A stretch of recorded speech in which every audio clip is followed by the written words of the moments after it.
Good evening. Today it is definitely a good evening. We congratulate everyone with victory, even those who expected it and those who did not expect it.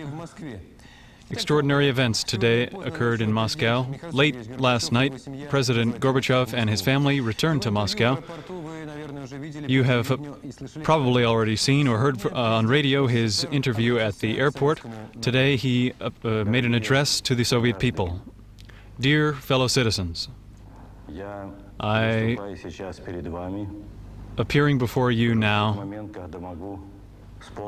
appear at a moment when I can say with full confidence, the coup d'etat is rejected. The plotters of the coup have been routed. They underestimated the main thing, the fact that the people, over the course of these difficult years, has changed. The people have breathed in freedom, and it is impossible to take this away.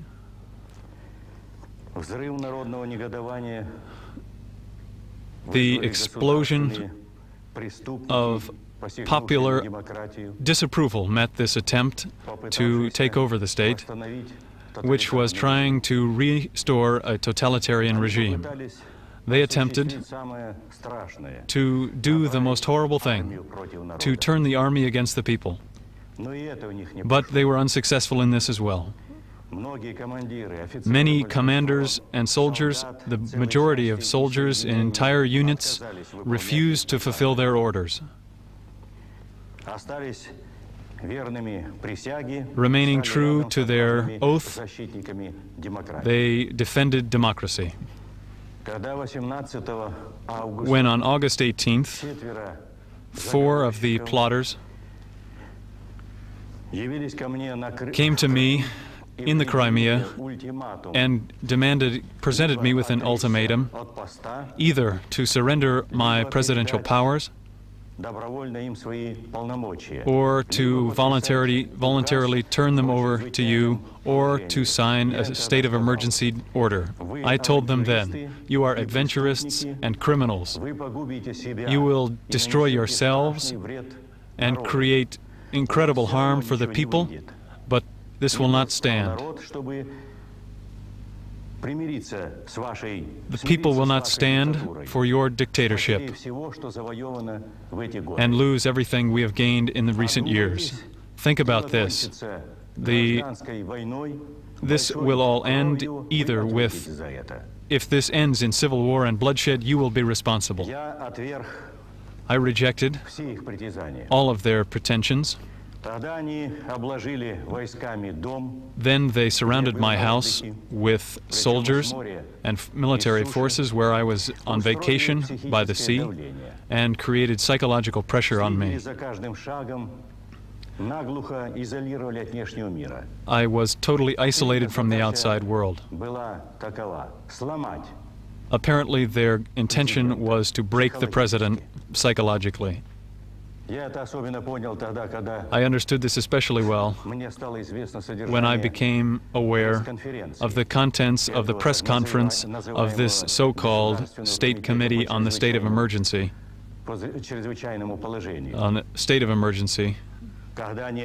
when they declared that I am incapable of fulfilling my duties as president, and when they promised to provide a medical report on this soon. So the goal was this: if the facts are not consistent with the way they presented them, then they must.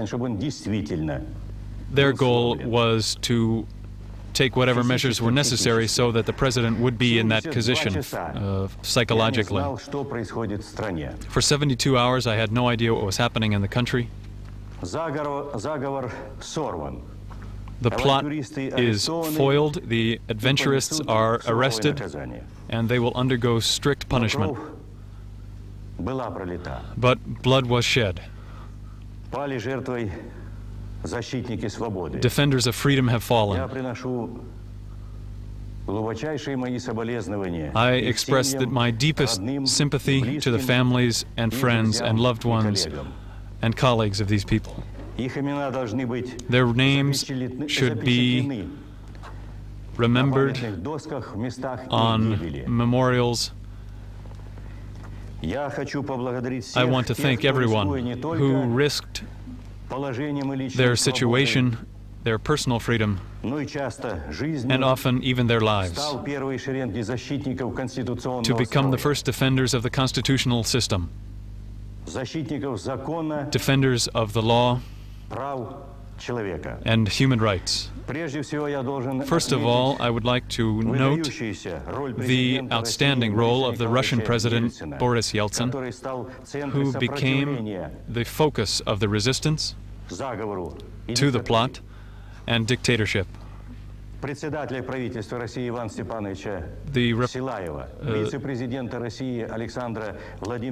to Silayev and Vice President Rudskoy and many other political and social activists, the entire Supreme Soviet of the Russian Federation, Muscovites and Leningraders, who stood in defense of liberty.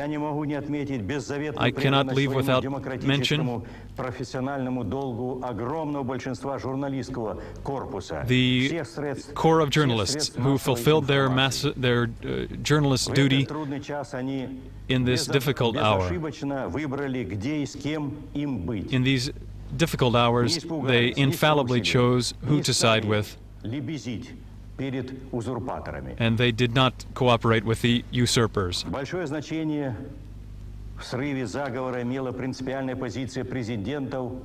The principal positions of the presidents and parliaments of the republics and local government organs of the republics throughout the country had great significance in maintaining their independence and sovereign rights.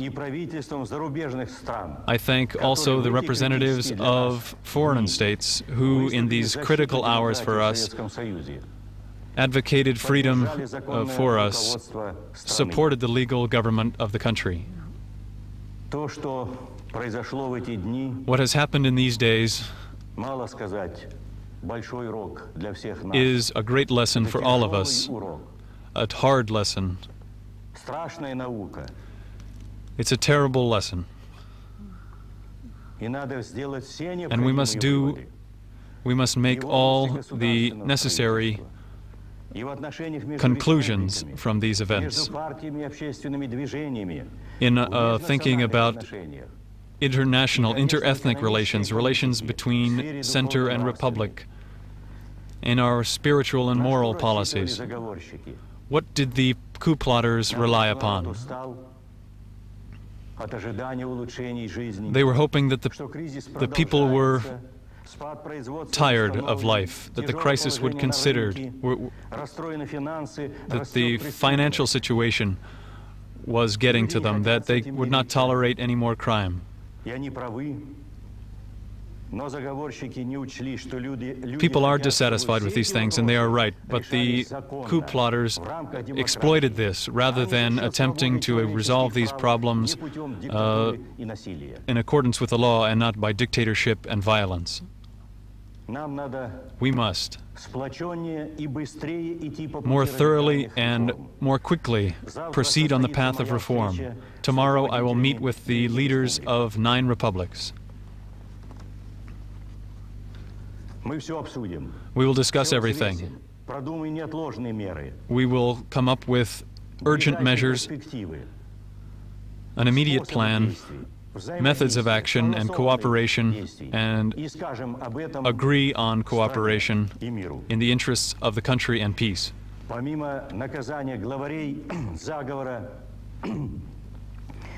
As concerns the punishment of the coup leaders, the people and governments demand that these people be brought to responsibility for their role in the coup, and those who cooperated with the so-called State Emergency Committee.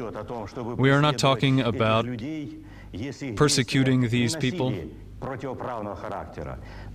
or using violence against them, but the society must know what this costs. They must know who is who. People showed their true faces. If people who could not find in the courage in themselves to uphold the law and fight for the law, they should resign from their posts. I have already talked with representatives of the republics, their leaders, on the plans for the future, and we will soon name a new date for the signing of the Union Treaty. After this, it is necessary to adopt a new